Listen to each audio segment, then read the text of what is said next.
ஞானானந்தமயம் தேவம் நிர்மலஸ்படிகாகிருதிம் ஆதாரம் சர்வ வித்யானாம் ஹயக்ரீவம் பாஸ்மகே. நேயர்கள் அனைவருக்கும் அஸ்ட்ரோ KS ஐயங்காரின் பணிவான நமஸ்காரங்கள். மாத பலன் குரோதி வருஷம் மாசி மாதம், அதாவது 13/2/2025 14/3/2025 வரலும் உண்டான காலகட்டத்தில் மேஷம் முதல் மீனம் வரை என்னென்ன பலன்கள் அப்படின்றத இந்த குரோதி வருஷம் மாசி மாதம் பார்க்கலாம். இப்போ இந்த மாத பலனில் முதல்ல நம்ம இந்த மாதத்தினுடைய கோள் சாரம் என்ன அப்படின்றத பார்ப்போம். இந்த மாதத்தில் வரக்கூடிய விசேஷ நாட்கள் என்ன அப்படின்றத பார்ப்போம்.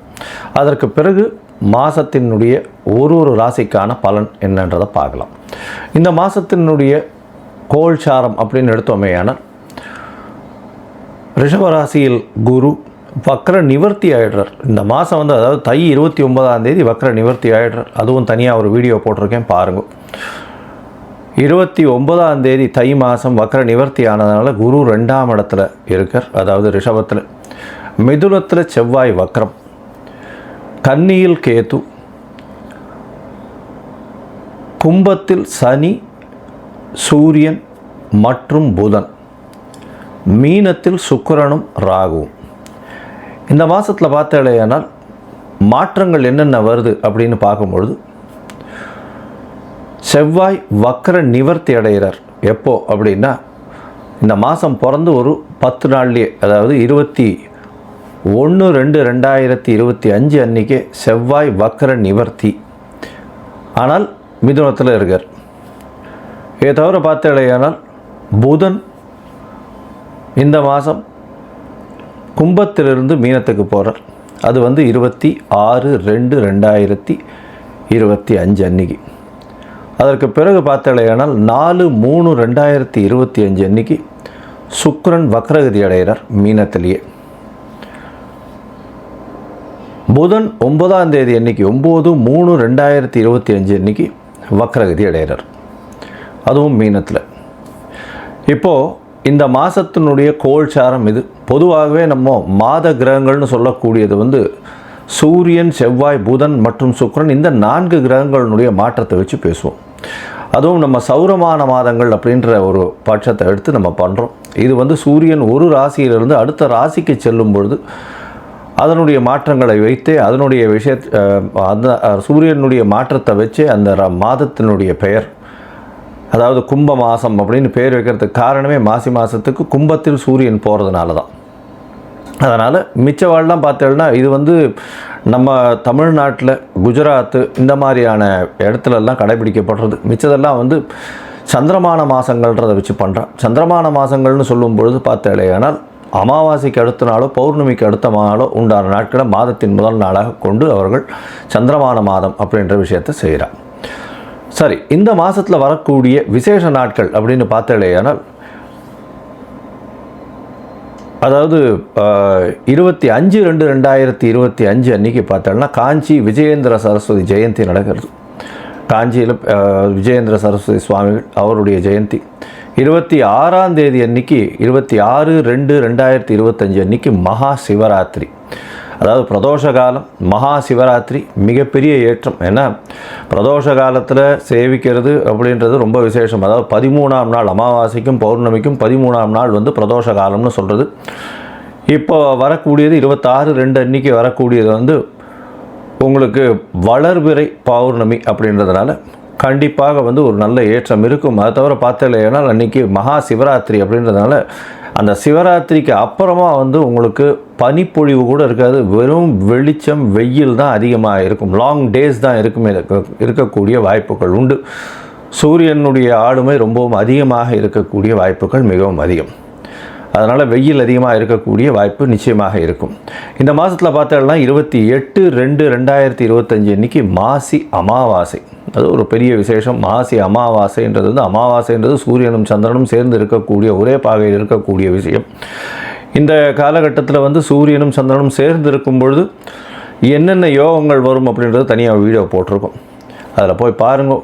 இன்ஃபேக்ட் அது நல்ல ஒரு விஷயங்கள். சூரியனும் சந்திரனும், அதாவது யாராவது ஒருத்தர் உச்சமோ ஆட்சியோ இருந்தால்னா நல்ல ஒரு ஏற்றம் கிடைக்கும். இல்லைன்னா சுபர்கள் வீட்டில் இருந்தால்னா நல்ல ஒரு ஏற்றம் கிடைக்கும்.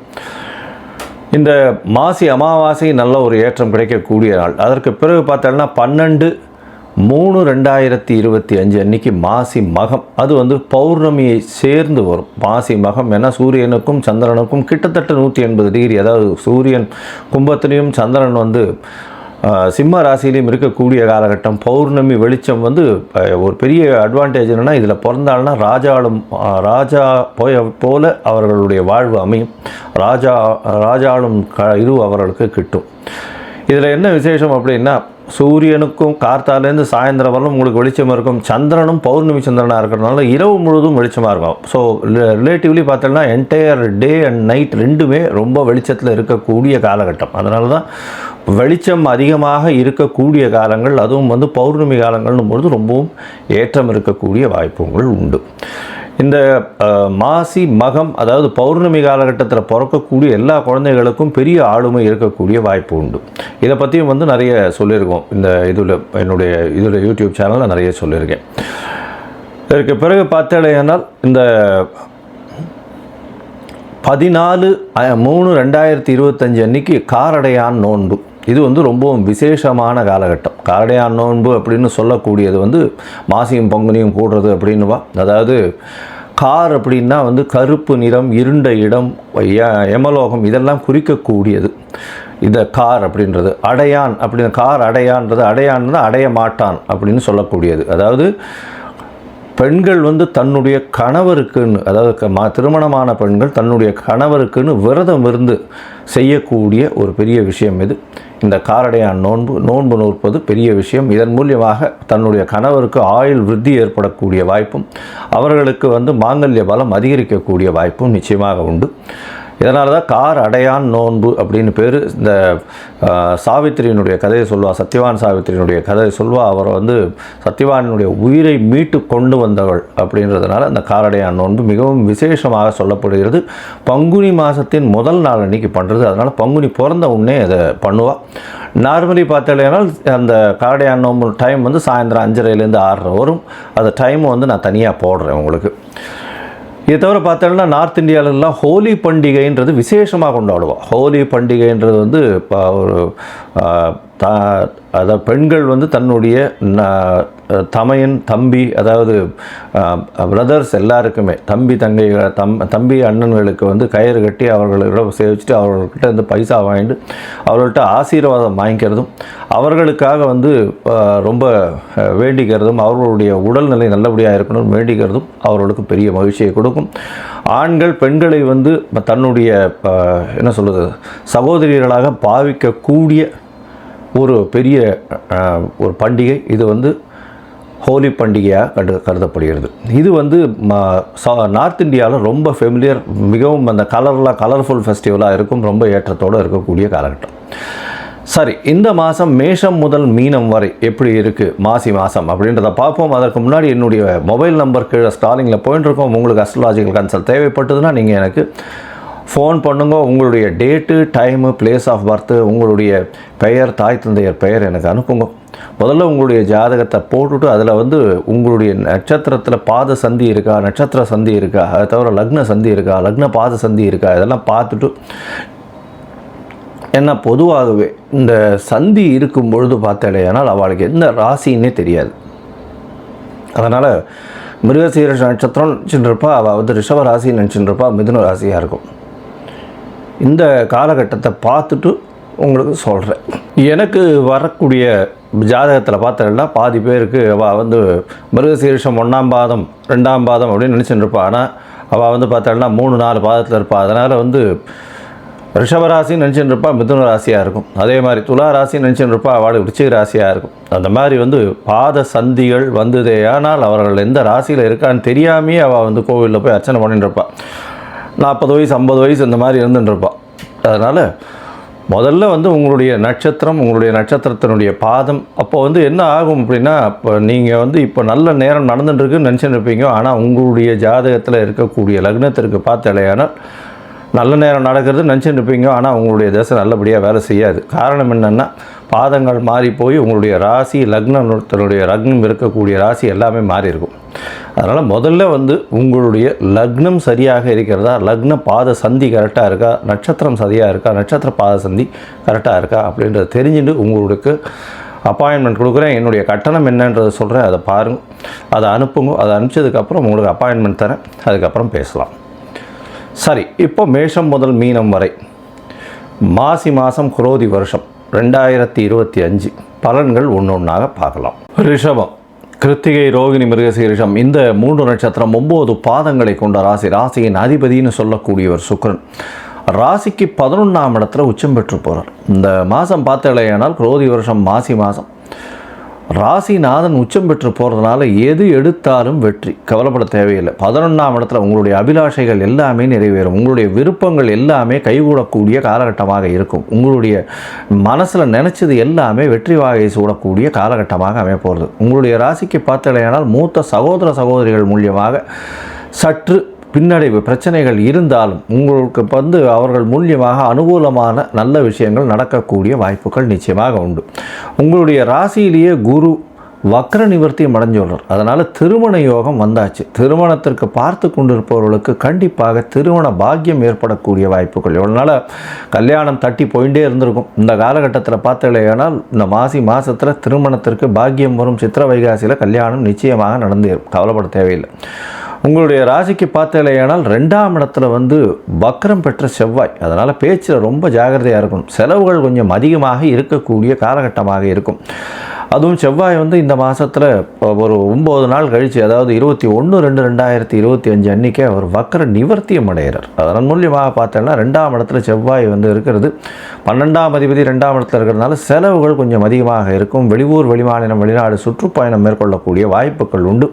பேச்சில் ரொம்ப கவனமாக இருக்கணும். ஏன்னா பேச்சில் கொஞ்சம் பதட்டமோ கொஞ்சம் தடித்த தன்மை இருக்கக்கூடிய வாய்ப்புகள் மிகவும் அதிகம். உங்களுடைய ராசிக்கு 5ஆம் இடத்தை குரு பார்க்குறார். இதன் மூலியமாக நல்ல ஒரு ஏற்றம் இருக்கும். இவ்வளவு நாளாக பார்த்தாலேனால் கேத்து பகவான் 5ஆம் இடத்துலேருந்து வக்கர குருவின் பார்வையில் இருந்தார். அதனால் இப்போ கேத்துவை குரு பார்க்கறதுனால கண்டிப்பாக நல்ல ஒரு ஏற்றம் இருக்கும். இதனால் என்ன அப்படின்னா, குழந்தை பிராப்திக்கு பார்த்து கொண்டிருப்பவர்களுக்கு குழந்தை பிராப்தி ஏற்படக்கூடிய வாய்ப்புகள் நிச்சயமாக உண்டு. ராசிக்கு 5ஆம் இடத்தை குரு பார்க்கறதுனால உங்களுக்கு புதிய பதவி, புகழ், அந்தஸ்து, கௌரவம்லாம் வரக்கூடிய வாய்ப்புகள் நிச்சயமாக இருக்கும். இந்த மாதத்தில் உங்களுடைய ராசிக்கு 10ஆம் இடத்துல சூரியன் திக்பலம் பெறுறது பெரிய விசேஷத்தை கொடுக்கக்கூடிய காலகட்டமாக அமையப்போகிறது. 10ஆம் இடத்துல சூரியன் இருக்கிறது, 4ஆம் அதிபதி 10ஆம் இடத்துல இருக்கிறது ரொம்பவும் ஏற்றம். இதனால் பார்த்தேனால் உங்களுடைய தாயின் உடல்நிலையில் நல்ல ஒரு ஏற்றம் இருக்கக்கூடிய காலகட்டமாகவும், புதிய வீடு மனை வாங்கக்கூடிய வாய்ப்பும், அது தவிர தொழிலில் அபரிமிதமான ஏற்றமும் இருக்கக்கூடிய வாய்ப்புகள் நிச்சயமாக இருக்கும். ஏன்னா சனியும் ஆட்சி பெற்று போயிருக்கிறதுனால 10ஆம் இடத்துல பார்த்தோன்னா சனியும் ஆட்சி பெற்று போயிருக்கார். இதன் மூலியமாக பார்த்தோன்னா ஒரு இண்டஸ்ட்ரியலிஸ்ட்டாக இருக்கிறவங்களுக்கெல்லாம் பெரிய யோகம் கிடைக்கக்கூடிய வாய்ப்புகள் நிச்சயமாக இருக்கும். அரசியல் சம்பந்தப்பட்ட, அது தவிர இந்த பொது வாழ்வில் இருக்கிறவங்க, கிளாமர் இண்டஸ்ட்ரீஸில் இருக்கிறவங்க, சின்னத்திரை, பெரிய திரை, பெண்கள், அதுவும் ஹீரோயின்ஸ், இவங்களுக்கெல்லாம் நல்ல ஒரு ஏற்றம் கிடைக்கக்கூடிய காலகட்டமாக அமைய போகிறது. புதுசாக கான்ட்ராக்ட்ஸ் எல்லாம் சைன் பண்ணக்கூடிய வாய்ப்புகள் இந்த மாதத்தில் வரும். ராசிக்கு 11ஆம் இடத்துல சுக்கிரன் இருக்கிறது பெரிய விசேஷம். நினைத்த காரியங்கள் நிச்சயமாக நடைபெறும். வெளிநாடு, வெளியூர் போகக்கூடிய பாக்கியம் நிச்சயமாக இருக்கும். பொதுவாகவே இந்த மாச கிரகங்கள்னு சொல்லக்கூடிய செவ்வாய், புதன், சூரியன் மற்றும் இந்த சுக்கிரனுடைய மாற்றங்களை வச்சு சொல்கிறோம். செவ்வாய், புதன் பார்த்தோன்னா இந்த புதன் உங்களுடைய ராசிக்கு 2, 5 அதிபதி. அவர் 10ஆம் இடத்துல போய் இருக்கார். அதாவது 2, 5 அதிபதி 10ஆம் இடத்துல போய் இருக்கிறது மூலியமாக தொழிலில் அபரிமிதமான ஏற்றம் கிடைக்கக்கூடிய காலகட்டம். அது தவிர தொழில் செய்யக்கூடிய தொழிலின் மூலியமாக நல்ல ஒரு பண வரவு, பண விருத்தி ஏற்படக்கூடிய வாய்ப்புகள் உண்டு. இதை தவிர பார்த்தலையானால் உங்களுடைய ராசிக்கு 2ஆம் இடத்துல செவ்வாய் இருக்கார். அவர் 7, 12 அதிபதி. அதன் மூலியமாக எதிர்பாலினத்தவர் மூலியமாக பணவரவு அதிகமாக இருக்கக்கூடிய காலகட்டம். பார்ட்னர்ஷிப் கன்சர்னில் நல்ல ஒரு ஏற்றம் இருக்கக்கூடிய வாய்ப்புகள் மிகவும் அதிகம். இருந்தாலும் பேச்சில் கொஞ்சம் ஜாகிரதையாக இருக்கிறது நல்லது. உங்களுடைய ராசிக்கு 6ஆம் அதிபதி 11ஆம் இடத்துல இருக்கிறதுனால புதிய கடன் வாங்கக்கூடிய வாய்ப்புகள் இந்த மாதத்தில் வரும். ஏன்னா 6ஆம் அதிபதி ருணரோக சத்ருஸ்தான அதிபதினு சொல்லக்கூடியவரும் சுக்கிரனே. அவர் 11ஆம் இடத்துல உச்சம் பெற்று போகிறார். அதனால் புதிய கடன் வாங்குவீங்க. கடன் நீங்கள் கேட்ட இடத்துல கண்டிப்பாக கிடைக்கக்கூடிய வாய்ப்புகள் மிகவும் அதிகமாகவே இருக்கும். இந்த காலகட்டத்தில் பார்த்தலையானால் உங்களுடைய ராசிக்கு 11ஆம் இடத்துல இருக்கக்கூடிய சுக்கிரன் நீங்கள் நினைச்சது எல்லாத்தையுமே அடையக்கூடிய பாக்கியத்தை நிச்சயமாக நிச்சயமாக கொடுப்பார், கவலைப்படவே தேவையில்லை. அதை தவிர பார்த்தோம்னா சுக்கிரன் வக்கரகதியில் போகிறாரு சார், என்ன சார் இது அப்படின்னு வைங்க. வக்கரகதியில் போனாலும் ராகுவோடு சேர்ந்து இருக்கிறதுனால கண்டிப்பாக அதீதமான லாபத்தையும் நீங்கள் நினைத்து பார்க்க முடியாத அளவுக்கு பெரிய ஏற்றத்தையும் கொடுக்கக்கூடிய காலகட்டமாக அமையப்போகிறது. இந்த மாதத்தில் நீங்கள் எல்லா விஷயங்களிலும் முயற்சிகள் எல்லாவற்றிலும் வெற்றி பெறக்கூடிய காலகட்டம். இருந்தாலும் சில நாட்கள் உங்களுடைய முயற்சியை தள்ளி வைக்கிறது நல்லதுன்னு சொல்கிறோம். அந்த சில நாட்கள் அப்படின்னு சொல்லக்கூடிய சந்திராஷ்டம நாட்கள். சந்திராஷ்டம நாட்கள்னால் சந்திரன் உங்களுடைய ராசிக்கு 8ஆம் இடத்துல போகும்போது மதிகாரகன், அவர் சந்திரன் சொல்லுவோம், சந்திரன் மதிகாரகன், அவர் 8ஆம் இடத்துல போகும்போது சந்திராஷ்டம காலம்.